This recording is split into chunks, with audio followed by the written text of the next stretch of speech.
Good morning students, welcome to the TSN school. आज हम पढ़ेंगे आपकी हिंदी व्याकरण की पुस्तक वनीशा का पाठ 4 जो कि है उपसर्ग और प्रत्यय। अब तक हमने भाषा लिपि और व्याकरण के बारे में पढ़ा, उसके बाद वर्ण विचार पढ़ा, शब्द विचार पढ़ा। हमने इनमें ये भी जाना कि भाषा की सबसे छोटी इकाई वर्ण होते हैं, वर्णों के प्रकार पढ़ा, वर्ण स्वर और व्यंजन होते हैं। इसके अलावा शब्द निर्माण या शब्द रचना के बारे में पढ़ा। तो उपसर्ग और प्रत्यय भी इसी प्रक्रिया का अगला भाग है। शब्दों का निर्माण कैसे होता है, तो उपसर्ग और प्रत्यय क्या काम करते हैं, किस तरह से शब्द निर्माण में सहायक होते हैं, तो इसके बारे में पढ़ेंगे हम इस पाठ में। जब हम शब्दों का निर्माण करते हैं, किसी भी भाषा को और सुंदर बनाने के लिए, अच्छा लगे इस तरह से बनाने के लिए, उसे शब्दों को और अच्छे से अभिव्यक्त कर सके हम अपने भावों को शब्दों के द्वारा, तो उसे और अच्छे से प्रयोग के द्वारा या निर्माण करते हैं, शब्द रचना करते हैं। तो उपसर्ग और प्रत्यय इसी प्रक्रिया में सहायक होते हैं। उपसर्ग के बारे में पढ़ने से पहले जानते हैं उपसर्ग का अर्थ। उपसर्ग जो शब्द है यह दो शब्दों से मिलकर बना है, उप और सर्ग। उप का मतलब होता है पास और सर्ग का मतलब होता है निर्माण करना। तो उपसर्ग का शाब्दिक अर्थ हुआ कि नए शब्द का निर्माण करना, जिसमें ऐसे शब्दांश या ऐसे शब्द को उसके साथ जोड़ना जिससे नया शब्द की रचना हो सके। आपकी पाठ्य पुस्तक में कुछ चित्र दिए हुए हैं, उनके साथ में नाम लिखा हुआ है उनका, जैसे उपवन, खुशबू, स्वयंवर। तो मूल शब्द वन, बू और वर, इन शब्दों के साथ में नए शब्दांशों को जोड़ा गया है। तो इस तरह से मूल शब्द से पहले जुड़कर जो शब्दांश उस शब्द के अर्थ में परिवर्तन ला देते हैं वे उपसर्ग कहलाते हैं। तो हम उपसर्ग की परिभाषा दे सकते हैं कि मूल शब्द के साथ में जुड़कर जो शब्दांश जुड़ते हैं और उस शब्द में परिवर्तन करते हैं, उसके अर्थ में परिवर्तन करते हैं, वे उपसर्ग कहलाते हैं। अब हमने पढ़ा मूल शब्द। तो मूल शब्द क्या होते हैं? तो वे शब्द जो भाषा में ज्यों की त्यों या जैसे वे हैं उसी रूप में, मूल रूप में बिना तोड़े हम उनका प्रयोग करते हैं। उपसर्ग लगाने से उसके अर्थ में परिवर्तन हो जाता है। जैसे हमने वन मूल शब्द है, इसमें उप लगाने से उपवन बनेगा नया शब्द, जिसका अर्थ होगा छोटा बगीचा या छोटा वन जो विस्तृत ना हो। खुशबू में मूल शब्द बू है और इसमें खुश लगाने का मतलब है कि यह अच्छी गंध है, यानी खुशबू का मतलब अच्छी गंध। और अगर हम बद लगाएंगे तो यह बन जाएगा बदबू, जिसका अर्थ होगा कि बुरी लगने वाली या गंदी बू या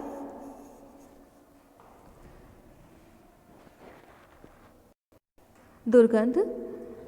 इसी तरह से वर के साथ स्वयं जोड़ने से बना स्वयंवर, यानी कि वर का चयन करने वाला समारोह है। इस तरह शब्द का जो मूल रूप है वह बिल्कुल बदल जाता है, तो वह उपसर्ग कहलाते हैं। अब ये जो शब्दांश होते हैं इनका स्वतंत्र रूप से कोई अस्तित्व नहीं होता। कई बार इन्हें अलग से हम प्रयोग नहीं करते। कुछ शब्दांशों का अर्थ हो सकता है, लेकिन अधिकांश जो शब्दांश हैं उनका स्वतंत्र अर्थ नहीं होता है। ये मूल शब्द के साथ जुड़कर ही उसके अर्थ में परिवर्तन करते हैं। तो हमने देखा कि मूल शब्द से पहले जुड़कर अर्थ में परिवर्तन करने वाले शब्दांश उपसर्ग कहलाते हैं। अब ये उपसर्ग कितने प्रकार के होते हैं? तो हिंदी में 4 प्रकार के उपसर्ग होते हैं। 1 संस्कृत के उपसर्ग, 2 हिंदी के उपसर्ग, 3 आगत उपसर्ग और चौथा संस्कृत के अव्यय, जिनको हम उपसर्गों की तरह प्रयोग में लेते हैं। सबसे पहले देखते हैं संस्कृत के उपसर्ग, जिन्हें हम तत्सम उपसर्ग भी कहते हैं, क्योंकि ये जैसे के तैसे हम उसमें बिना परिवर्तन के इन्हें हिंदी में प्रयुक्त करते हैं। जैसे उदाहरण से समझते हैं, अति शब्दांश है जिसका मतलब होता है बहुत अधिक, और जब हम मूल शब्द रिक्त के साथ में इसे जोड़ेंगे तो यह हो जाएगा अतिरिक्त, यानी कि और ज़्यादा, या अत्यधिक, अधिक के साथ में अति जोड़ा तो बन गया अत्यधिक यानी बहुत ज़्यादा, इसका भी अर्थ यही हुआ। इस प्रकार मूल शब्द के साथ जुड़कर ये अर्थ में बिल्कुल उसके परिवर्तन कर देते हैं। जैसे एक और उदाहरण देखते हैं, परा शब्दांश है और मूल शब्द जय के साथ अगर हम उपसर्ग जोड़े, परा शब्द जोड़े तो यह बन जाएगा पराजय। जहाँ जय का मतलब होता है विजय, वहीं परा जोड़ने से इसका अर्थ परिवर्तन होकर बन गया हार, यानी कि पराजय या जिसका जीत ना हो। इसी तरह आगमन में मूल शब्द गमन है, उसके साथ गमन मतलब जाना, और अगर हम उसमें आ जोड़ देंगे तो इसका मतलब हो जाएगा आगमन, जिसका अर्थ हुआ आना। तो इस तरह से मूल शब्द के साथ जुड़कर उसका जो मूल रूप अर्थ है उसी में परिवर्तन करने वाले शब्दांश हुए उपसर्ग। तो हमने देखे संस्कृत के, जिन्हें हम जो के त्यों हिंदी में प्रयोग कर रहे हैं। इनके और उदाहरण हैं, जैसे अनु, अव, अप, आ, उत, इन सभी के को मूल शब्दों के साथ में प्रयोग करके नए शब्दों का निर्माण हम कर सकते हैं। दूसरा प्रकार हमने देखा हिंदी के उपसर्ग।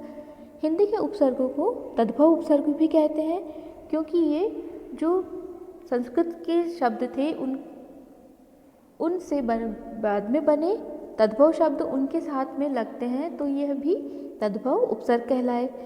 जैसे उदाहरण के लिए हम देखते हैं अध। अध का मतलब होता है आधा, और अगर हम मरा शब्द या जला या कचरा इनके साथ में इस शब्द को जोड़े, शब्दांश को जोड़े उपसर्ग को, तो यह बन जाएगा, नया शब्द बनेगा अधमरा, जिसका मतलब होता है कि जो पूर्ण रूप से मृत न हो। जला मूल शब्द है और इसके आगे अध लगाने से बन जाएगा अधजला, यानी पूर्ण रूप से जो जला न हो। इसी तरह उन शब्दांश है जिसका मतलब होता है एक कम, और यदि इसे 20 या 60 या 50 इन शब्दों के साथ में जोड़ेंगे तो इसका मतलब उनसे एक कम के अर्थ में ये प्रयुक्त होगा। 20 के साथ जोड़ा तो 19, 60 के साथ जोड़ा तो 59, 50 के साथ जोड़ा तो 49। इस तरह एक कम को इंगित करता है, ये बताता है। तो इसलिए जो तद्भव शब्द है उनके साथ जिन शब्दांशों का प्रयोग करते हैं वे तद्भव उपसर्ग कहलाते हैं, यानी कि ये हिंदी के उपसर्ग कहलाते हैं। इसके अलावा हमने देखा तीसरा प्रकार है आगत शब्द प्रत्यय आगत उपसर्ग। आगत इसलिए क्योंकि यह अन्य भाषाओं से हमारी हिंदी भाषा में आए हैं, जिसमें से मुख्य है अंग्रेजी के उपसर्ग और उर्दू के उपसर्ग, अरबी फारसी जो उर्दू कहलाती है उसके उपसर्ग। सबसे पहले देखते हैं इसमें उर्दू के, तो जैसे खुशबू में हमने देखा कि खुश जो शब्द है वह उर्दू शब्द है। इसी तरह पसंद, नालायक, नापसंद, नाखुश, हमराज, ये कुछ मैंने उदाहरण आपको दिए। इनमें पसंद मूल शब्द है, इसके साथ में ना लगाने से नापसंद शब्द बनेगा। पसंद का मतलब होता है, पसंद का मतलब आपको कुछ अच्छा लगना, भाना, और नापसंद का मतलब बिल्कुल इसके विपरीत हो जाएगा, जिसका अर्थ होगा कि पसंद न होना। इसी तरह लायक शब्द मूल शब्द है जिसका मतलब होता है योग्य, और उसके आगे ना लगाने से बन गया नया शब्द नालायक, जिसका अर्थ होता है अयोग्य। इसी तरह खुश यानी अच्छा या प्रसन्न, और ना लगाने से नाखुश यानी कि नाराज़ या जो खुश ना हो। इसी तरह राज यानी रहस्य, और हम राज का मतलब हुआ कि आपका राज जानने वाला राजदार व्यक्ति। तो यहाँ ये जो शब्दांश है ये उर्दू भाषा से आए हैं और हिंदी में नए शब्दों का निर्माण करते हैं। इसी के अलावा दूसरे आगत शब्द हैं अंग्रेजी के उपसर्ग, जैसे हेड, चीफ, वाइस, डिप्टी, सब और जनरल। इनसे नए शब्दों का निर्माण होता है। जैसे मास्टर के आगे हेड लगाने से हेड मास्टर बन जाएगा, मिनिस्टर के आगे चीफ लगाने से चीफ मिनिस्टर, प्रिंसिपल के आगे वाइस लगाने से वाइस प्रिंसिपल, कमिश्नर के आगे डिप्टी लगाने से डिप्टी कमिश्नर, इंस्पेक्टर के आगे सब लगाने से सब इंस्पेक्टर बन गया। इस तरह ये अंग्रेजी से आए हुए शब्दांश हैं जिनसे नए शब्दों का निर्माण हिंदी में हम करते हैं। और चौथा भेद है उपसर्ग की तरह प्रयोग में आने वाले संस्कृत के अव्यय। अव्यय कहते हैं जिनका रूप परिवर्तित नहीं होता, ये जैसे हैं वैसे ही रहते हैं। तो ये संस्कृत के अव्यय हैं, लेकिन इन्हें हम उपसर्गों की तरह हिंदी में प्रयोग करते हैं। जैसे अ, अधः, अंतः, अंतर, पुनः, चिर, सत, सह। इनका प्रयोग हम नए शब्दों का निर्माण करने के लिए प्रयोग में लेते हैं। जैसे तिरह से भाव के साथ जोड़कर तिरोभाव, तिरस्कार।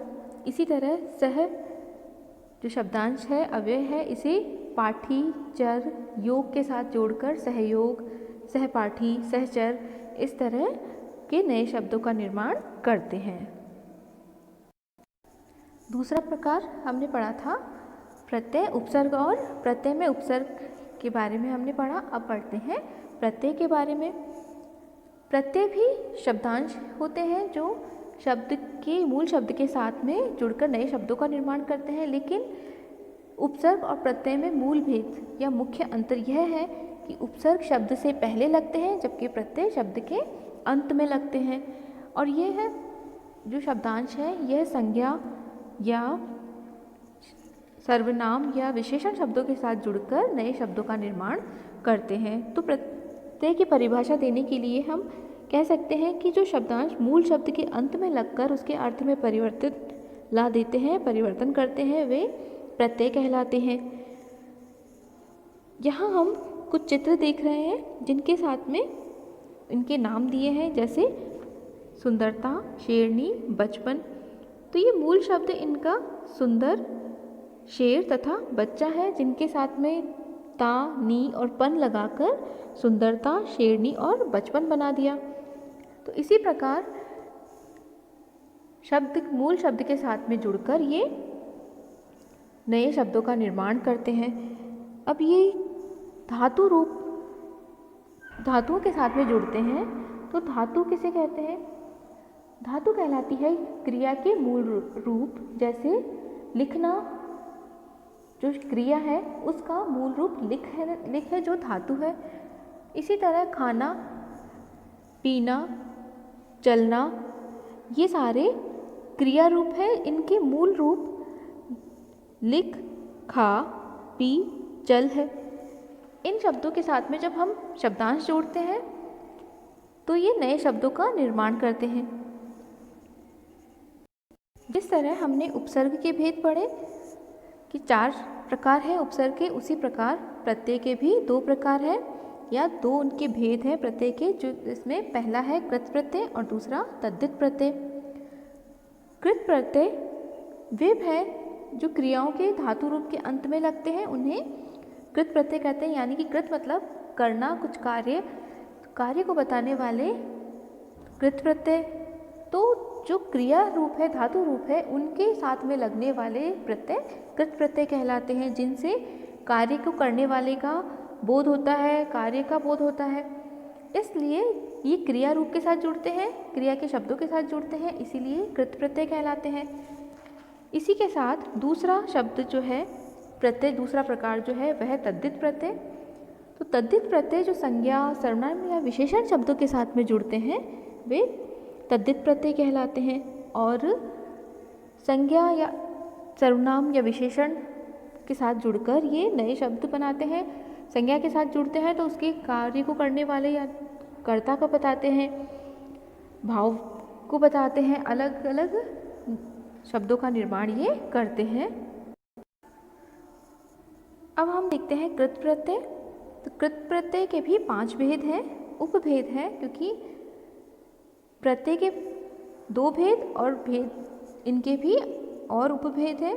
तो पहला इसमें कृतवाचक कृत प्रत्यय, तो वे प्रत्यय जो कार्य करने वाले का बोध कराते हैं कि ये काम करने वाले कौन है उसके बारे में बोध कराते हैं, तो वे कृत प्रत्यय कहलाते हैं। जैसे उदाहरण के लिए देखते हैं, लिख धातु है, इसके साथ यदि हम अक लगाएं तो बन जाएगा लेखक, जो कि संज्ञा रूप है। संज्ञा लेखक जो लेखन कार्य करता है उसका ज्ञान करवाते हैं, उसके बारे में बताते हैं, तो लेखक उसे कहते हैं जो लेखन कार्य करे। तो मूल शब्द मूल धातु हुआ लिख और उसके साथ में हमने जोड़ा अक, इससे बना लेखक। इसी तरह तैर मूल धातु है, इसके साथ में आक शब्द लगाने से तैराक बनेगा। तैराक एक व्यक्ति विशेष को इंगित करता है जो कि तैरते हैं, पानी में तैरने का काम करते हैं। इसी के साथ खेल मूल धातु है, उसमें आड़ी शब्द लगाकर खिलाड़ी बना, जो कि खेल खेलने वाले को बोलते हैं। इसी तरह ईर्ष्या धातु रूप है और आलू लगाकर ये है ईर्ष्यालु बन गया, जो ऐसा व्यक्ति जो किसी से जेलसी रखे या ईर्ष्या रखे वह ईर्ष्यालु कहलाएगा। तो इस प्रकार किसी व्यक्ति के बारे में बताने वाले, कर्ता के बारे में बताने वाले शब्दांश या प्रत्यय कृतवाचक कृत प्रत्यय कहलाते हैं। दूसरा कर्मवाचक, जिससे कार्य का अर्थ प्रकट हो, कार्य कर्म का बोध प्रकट हो या कार्य प्रकट होता है, ऐसे प्रत्यय कृतवाचक कृत प्रत्यय कहलाते हैं।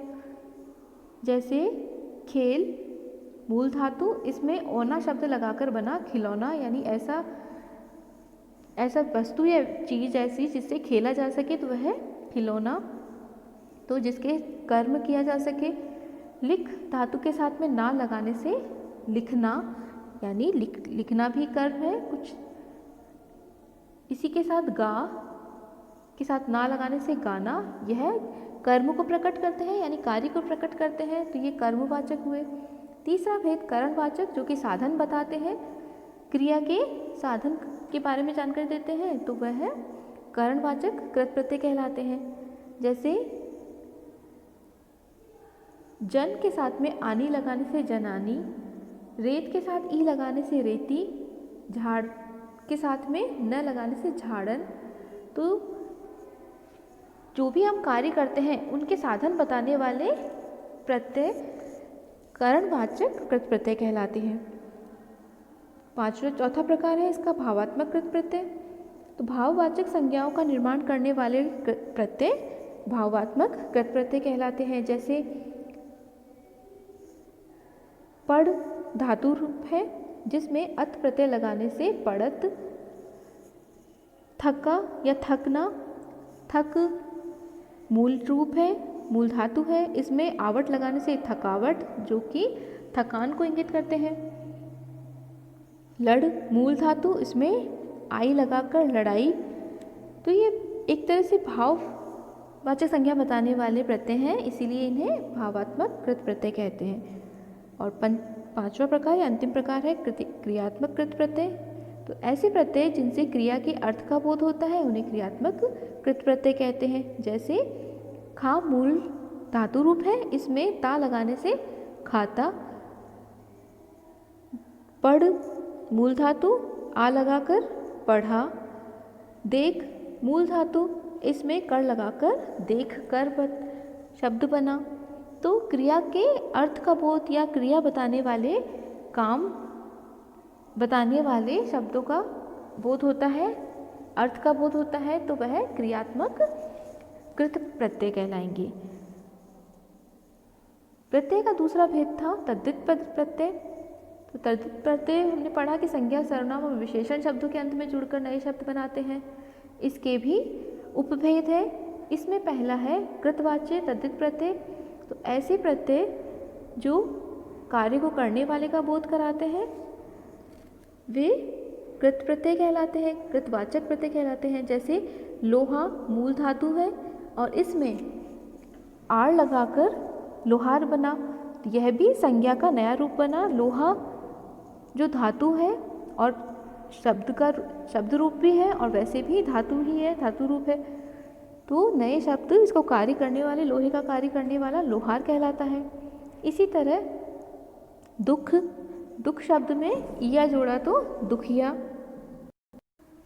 तो इस प्रकार हमने देखा कि प्रत्यय शब्दों के पीछे लगकर नए संज्ञा शब्द, विशेषण शब्द या सर्वनाम शब्द बनाते हैं, साथ में लिंग परिवर्तित कर स्त्रीलिंग या पुल्लिंग शब्द भी बनाते हैं। तो ये शब्द का नया अर्थ प्रदान करते हैं, उसकी मूल शब्द के जो अर्थ है उसमें परिवर्तन कर नया शब्द बनाकर उसे नया अर्थ देते हैं, तो ये प्रत्यय कहलाते हैं। तो इस प्रकार उपसर्ग और प्रत्यय शब्द ऐसे शब्दांश हैं जो शब्द के आगे, मूल शब्द के आगे या पीछे लगकर उसके अर्थ में परिवर्तन करते हैं।